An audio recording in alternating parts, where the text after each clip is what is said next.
Welcome everybody to another edition of Chris Black's NJPW Report. If you are new to the channel, allow me to introduce myself. I am the natural Chris Black of the Saturday Night Slamcasters podcast, independent professional wrestler, and everybody's favorite narcissist. On today's show, I am going to be giving my final review for the 2021 New Japan Cup. I'm going to do this review a little different than I have been doing. I've gone back and reviewed every single night of the tournament, leaving off at night 10. In this review, I'm covering night 11, 12, and 13. Difference is, I'm strictly just doing the tournament matches. I am not covering the undercard, just switching it up a little bit. So with that in mind, I will be covering the right bracket quarterfinals, the semifinal matches, and of course, the final match of the tournament. So all in all, 5 matches I will be covering in this edition of Chris Black's NJPW Report. So without further ado, let's get right to the matches. All right, first quarterfinal match, we have David Finlay challenging Jay White, leader of the Bullet Club. Jay White going into this match was extremely confident, having 12 one-on-one wins over Finlay in their last 12 encounters. It's a hell of a record. Juice Robinson comes out in support of his fellow Impact Tag Team Champion, David Finlay, and to hopefully neutralize Great-O. Jay starts out right away with the head games, avoiding the lockup, waiting for Great-O to cause a distraction and for Jay to pounce. There's no feeling out process between these two. They are very familiar with each other. Jay White knows exactly how to get into David Finlay's head. Jay focuses his attack on Finlay's lower back and ribs, slamming him into the barricades, throwing him against the ring apron. But Finlay is finally able to mount a mini comeback, finally getting some offense on Jay White. Juice Robinson's on the outside cheering him on. David Finlay needs to realize that Great-O's whole point is to distract him, and he needs to not fall for that because Jay always capitalizes. So once Great-O interferes one too many times, Juice Robinson picks him up, hoists him over his shoulders, and simply just carries him into the back. So we finally get a fair fight between these two. Since Jay White knows David Finlay so well, hell, they were young lions together. So Jay White tries to add insult to injury and puts him in the Boston Crab, screaming that he wants him to tap just like when they were young lions. As you can tell, this rivalry goes back years. Jay continues to dominate during this match, taunting Finlay the entire time, doing a great job as a heel, cutting him off whenever David Finlay mounts some type of offense. However, at this match's conclusion, Jay goes for the Blade Runner, but receives a stunner instead. Then David Finlay follows up with the Prima Nocta acid drop and gets the pin. Jay looks totally shocked at what just occurred when he comes to. This match had a great story to it. Apparently these two guys have had about 14 one-on-one encounters, with Finlay winning the very first one, Jay winning the last 12. And with this victory, the 14th match between these two, David Finlay eliminates Jay White from the Japan Cup. Awesome match, guys. In the second quarterfinal match, we have SANADA taking on Will Ospreay. Right off the bat, I noticed one thing. Kevin Kelly seems to always kind of foreshadow something that's going to happen during the match with some of his comments before the match even starts. He mentions that SANADA has never been eliminated in the quarterfinals of the New Japan Cup. Interesting, Kevin. Ospreay gets an early advantage starting out, going right after the back of SANADA. However, Ospreay is showing that his nose is still tender, gesturing to his nose, feeling his nose, just letting you know that his nose still is kind of hurting. And after about 5 minutes, SANADA just seems to be at the mercy of Ospreay, not being able to get in any type of meaningful offense. But things quickly turn around when SANADA grabs a hold of that beak of Will Ospreay and he begins to mount some offense, still fighting mostly from underneath since Ospreay isn't really down. But due to the taped right shoulder, Ospreay's strikes don't have as much bite to them. SANADA is able to put Will Ospreay into the Paradise Lock, and he puts his face directly onto the turnbuckle pad, so when he kicks him in the ass, his face goes hard into the padding. You know, as he was putting him in the Paradise Lock, I thought to myself, You know, Sonata could probably win every single match he's in as long as he just puts his opponent in the Paradise Lock on the outside and they get counted out. Apparently there's no way to get out of it by yourself, so why Sonata doesn't do this is beyond me, but whatever. Wouldn't make that matches very interesting if he did so. Getting back to the match, we're treated to some real beautiful reversals by these two, like a Stormbreaker got reversed until the skull land, then Sonata flipped him up onto the ropes for a draping TKO. Sonata locks in the skull end, but he let go prematurely thinking that Will Ospreay was done, goes for the moonsault, but Ospreay puts his knees up right into the gut of Sonata. This match was way better than I expected. Like I said, lots of reversals, but in the end, after a Chelsea grin and a Stormbreaker, Ospreay eliminates Sonata. So there you go, Kevin Kelly. Thanks for spoiling the ending for us, saying that Sonata has never been eliminated in the quarterfinals. Well, he got eliminated tonight. Ospreay puts an ice pack on his nose. I can't tell if he's selling or if the shit just really hurts. I'm guessing because it was bleeding pretty badly, there was some damage done. So Sonata did put some punishment on the nose. So I can see him going right for the ice pack on his injured nose. This match is what I really wanted between these two. Sonata was on top of his game. Will Ospreay was at his best. These two have great chemistry. And during the post-match promo, Ospreay mocks David Finlay's win, basically referring to it as a Cinderella story, but the story's going to end because, of course, Will Ospreay is going to move on to the finals and win the New Japan Cup where he can challenge Kota Ibushi. Hell of a prediction, Will. Let's see if you can make it happen. So that does it for the right bracket side of the quarterfinal matches. So now we move into the semifinals. And the first match is David Finlay taking on Will Ospreay. So after all that tough talk that Ospreay was saying, let's see what happens. FinJuice comes out sporting their newly won Impact Tag Team titles. B. Priestley is in Will Ospreay's corner. The match starts out, these two are feeling out each other with some nice chain wrestling. Finlay gets the early lead in the match, but Ospreay is able to find an opening and takes the control of the match after dumping Finlay to the outside and then start battering him around. These two are pretty evenly matched, lots of good back and forth action, good quick pin attempts, but the match finally turns when Finlay goes for the acid drop, but was thrown to the outside by Will Ospreay. He had a nasty fall because when the camera gets down to him, he is holding his foot/ankle in pain. Ospreay is arguing with the ref because it's obvious that Finlay is injured. To end the match, they call down the doctor to come check on David Finlay, but as they're checking on him, the ref starts fucking counting. Like, what is that? Like, I've never heard of that before. But anyway, maybe that's to add to a little bit of drama because Finlay eventually does get into the inside on the count of 19, so he just makes it, and Ospreay goes right after his ankle, putting him into figure 4, where he removes his boot as he's got him in the hold, twisting his foot all directions, just causing unnecessary amount of pain to David Finlay.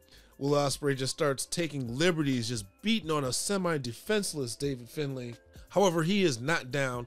As he goes for the Oz Cutter, Will Ospreay instead receives a stunner from David Finlay. Finlay goes in for one last good offensive attack, basically on one leg, but he cannot put Will Ospreay away, who then hits the Stormbreaker and gets the pin on Finlay, and he advances to the finals. So we have Will Ospreay defeating David Finlay in one hell of a match. Ospreay going on to the finals to face the winner of the next match. Second semifinal match, we have Shingo Takagi taking on Evil. These two are former LIJ brothers.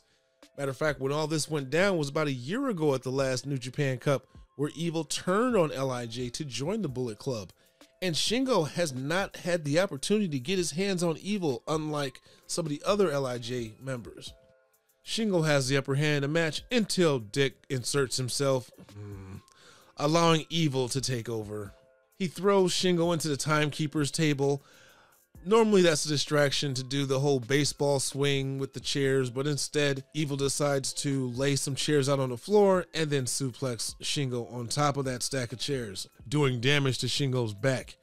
However, Shingo does have the strength advantage in this match and is able to keep fighting off Evil, but Evil has Dick Togo in his corner, and we all know Dick Togo helps out Evil every chance he gets. I think Evil's much better than that. He doesn't need Dick Togo to be in the ring, always doing the distractions, always interfering. Evil's just better than that. After doing damage to Shingo's back, Evil wants to tap him up with the sharpshooter, but Shingo is able to escape. But then Evil goes for an everything in Evil. Shingo escapes that as well and nails everything is Shingo onto Evil. Dick distracts the ref yet again, while Evil grabs a chair and nails Shingo right in the head. You don't see too many chair shots to the head nowadays, but that doesn't even put him away. Shingo starts to make a comeback when the ref is taken out due to Evil. Dick comes into the ring to double team Shingo. Evil and Dick Togo hits a magic killer on Shingo, but only gets a 2 count when the referee comes to. All right, at this point, I'm really getting sick and tired of Dick Togo interfering in these matches. I've already stated that I think Evil is much better than that. I understand, okay, heat is heat. Yes, I understand that managers, for the most part, help a lot of their wrestlers by cheating and interfering or running interference. But goddamn, Evil does not need Dick Togo to basically hold his hand and help win matches for him. He's a much better competitor than that. He won the New Japan Cup pretty much by himself, except for the final match, pretty much by himself without Dick Togo. So Evil is well capable of winning matches on his own. If anything, this isn't heat. They're just making Evil look bad the more and more that Dick Togo inserts himself. Not even Gato interferes as much during Jay White's matches. Anyway, Shingo makes them both pay as he steamrolls through both Dick and Evil with a double clothesline. At the end of the match, he hits a pumping bomber on Evil and then the Last of the Dragon to pick up the victory. And moving on to the finals where he will be meeting Will Ospreay. This was a very physical match. I enjoyed all of it, except for the Dick Togo parts. Shingo finally is able to get some payback on Evil for turning on LIJ. Again, great match. Has a great story. The two guys have some history. New Japan just never misses. So now we finally get to the final match of the New Japan Cup. We have Shingo Takagi going against Will Ospreay. Kota Ibushi is at ringside. This is the rubber match between these two competitors. Back in 2019, Best of the Super Juniors finals, it was Will Ospreay defeating Shingo Takagi to win the 2019 Best of the Super Juniors. And in this past year's G1 Climax tournament, Takagi was able to defeat Will Ospreay in their match. So each guy has one win over the other.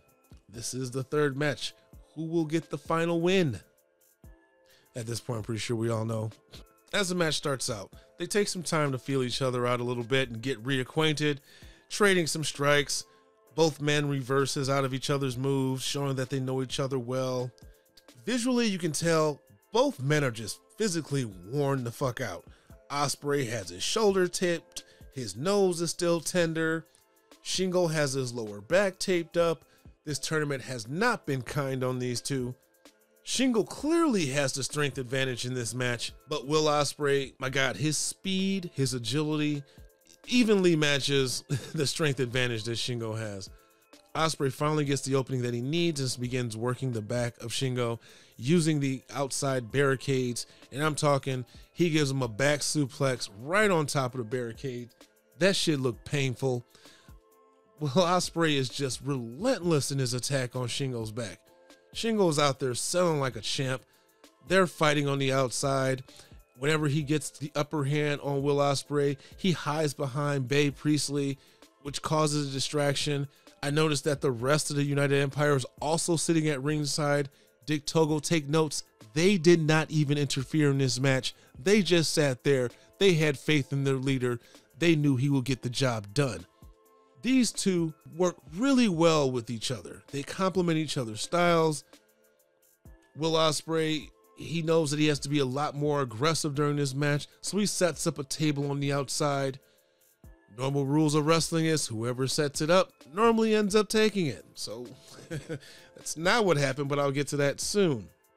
This match is full of a lot of high spots. You get the Spanish fly on Shingo from Will Ospreay. Ospreay flips through a pumping bomber and then jumps on a rope and nails an Oz cutter. That was a beautiful sequence. Getting back to the table, Will Ospreay sets Shingo on top of it and does a 450 splash from the top rope onto the table, onto Shingo. Both men look like they've just totally out of it. Shingo is just not sure that he's even going to wake up to beat the 20 count. But just as you think Shingo is done, he gets in the ring. Will starts to beat on him, but Shingo goes into like this zombie-like state where he just is standing there, just taking every single shot to the face, gets in Will Ospreay's face in the corner and just fires up on him with a bunch of forearms, just beating the shit out of him. Hits the Made in Japan and a Poison Rana, but that does not put Will Ospreay away. In the end, it takes 2 roaring elbows to the back of Shingo's head, followed by a hitting blade, and then followed up with a Stormbreaker in order to finally push Shingo Takagi away. And your 2021 New Japan Cup winner is Will Ospreay. I believe on the podcast, I stated that Will Ospreay would win at the start of this tournament.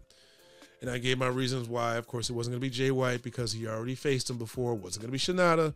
He already faced Ibushi before. Both men lost. No reason for them to lose again. However, looking forward, is Will Ospreay going to defeat Kota Ibushi on the Genesis show on April 4th? Only time will tell. I have no idea. I do know that both of these men are going to put on one hell of a goddamn match. Getting back to the end of the match, Will Ospreay is posing in the ring with the United Empire with the trophy. He cuts a promo on how everybody doubted him and now he had just dominated the entire heavyweight division. He calls Kota Ibushi into the ring and says he wants that title more than anything. Turns at Babe Priestley and says, or anyone, and then drops her with an Oz cutter. Now I know for a fact the internet's kind of been blowing up about that. People, fucking relax. It's professional wrestling. He's not really beating on a woman. That's his woman in real life. Y'all need to really calm the fuck down, take a chill pill, and have several seats. Of course, B. Priestley agreed to this. If anything, this is just to show everyone how much he wants this title. How much, as a heel, how much this title means to him. Means more than his own loyal chick. So again, stop taking things so personally. Soft-ass fans out there. It's just a story. Fucking relax. And it's good shit. Anyway, they show the United Empire going into the back, where they have a nice toast of, not the bubbly, fucking Zima. Is that still a thing? Didn't know Zima was still a thing. Although I have seen that Zima's a sponsor of New Japan. Apparently the Japanese like Zima. I haven't seen a Zima in I don't know how long. But anyway, maybe that's just me. I don't do too much drinking. But let's go ahead and take this home. If you've enjoyed this review, I invite you to go back and relive the tournament through my reviews. Opening night through night 10. And then, of course, my final review covering night 11, 12, and 13. The matches in the tournament. Be sure to hit the like when you listen to those reviews. And if you really enjoy my content, won't you go ahead and hit that subscribe button? That way you are notified every single time new episodes are uploaded. I want to thank you for tuning in to another edition of Chris Black's NJPW Report. I will be back because I will be covering the Sakura Genesis event on April 4th. Can't wait to do that review for you guys. Until next time, come get slammed.